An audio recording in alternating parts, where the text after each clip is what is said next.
Cikgu Aini.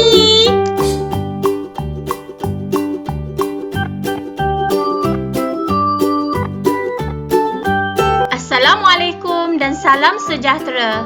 Apa khabar murid-murid cikgu hari ini? Sihat? Alhamdulillah. Cikgu doakan kamu semua sentiasa sihat dan ceria. Selamat datang ke kelas Pengurusan Kehidupan bersama saya, Cikgu Aini. Jom kita mulakan. Hari ini kita nak belajar cara membersihkan tandas dan bilik mandi.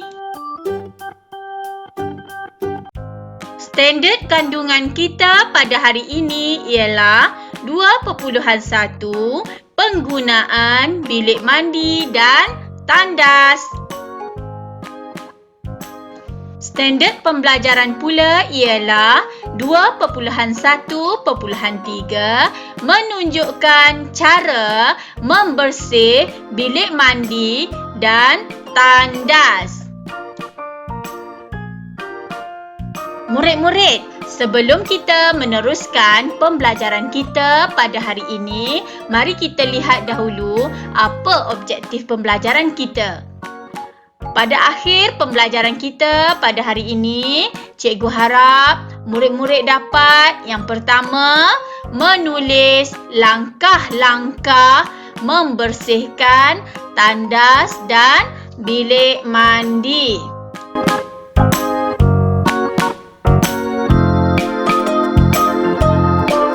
Objektif pembelajaran kita yang kedua pula ialah murid dapat menulis 2 tip keselamatan semasa membersihkan tandas dan bilik mandi.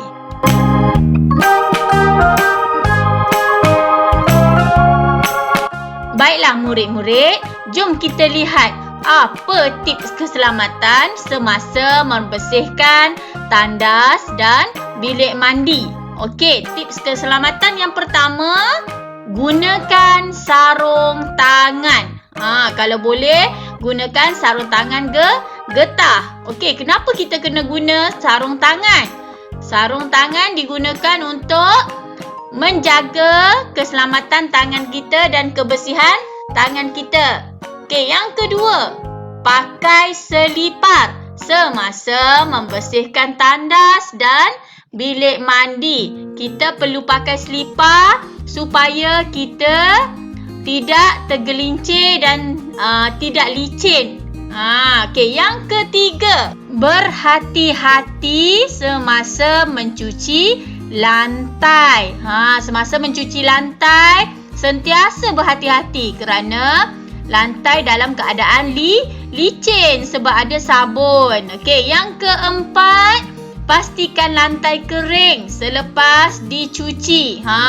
Pastikan lantai kering selepas dicuci. Kita keringkan menggunakan mop lantai. Okey, yang terakhir, simpan semua alatan dan bahan di tempat yang selamat. Simpan semula bahan-bahan dan alatan yang telah kita gunakan seperti pencuci lantai, sabun, mop, penyapu dan sebagainya.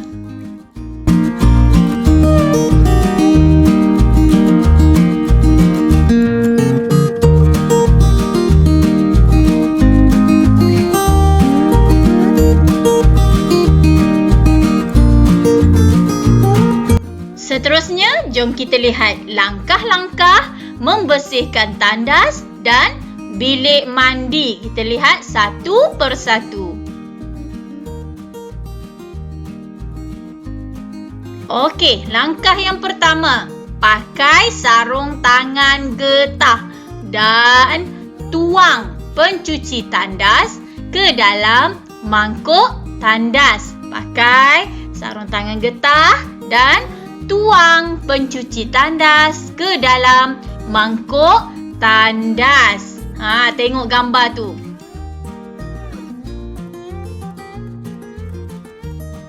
Langkah yang kedua, setelah kita letak tadi pencuci tandas ke dalam mangkuk tandas, kita bersihkan tandas menggunakan berus tandas.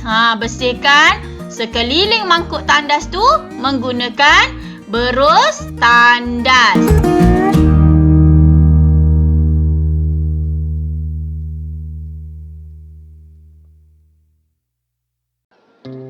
Langkah yang ketiga, dah siap bersihkan mangkuk tandas tadi dengan berus. Kita siram mangkuk tandas menggunakan air paip.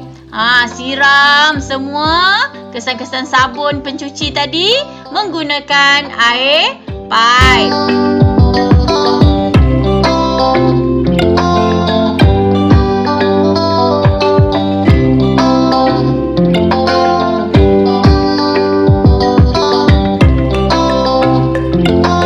Langkah yang keempat, bersihkan lantai menggunakan cecair pencuci lantai. Kita bersihkan menggunakan mop ataupun boleh menggunakan penyapu.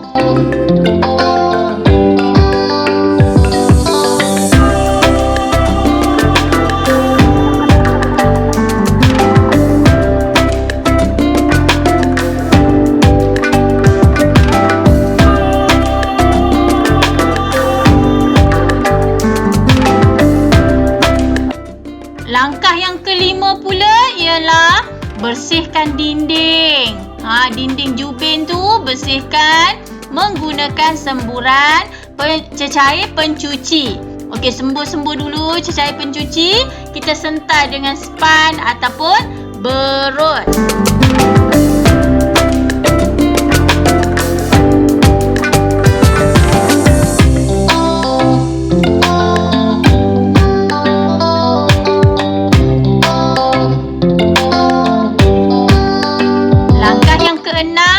Terakhir, mop dan keringkan lantai supaya lantai kembali kering.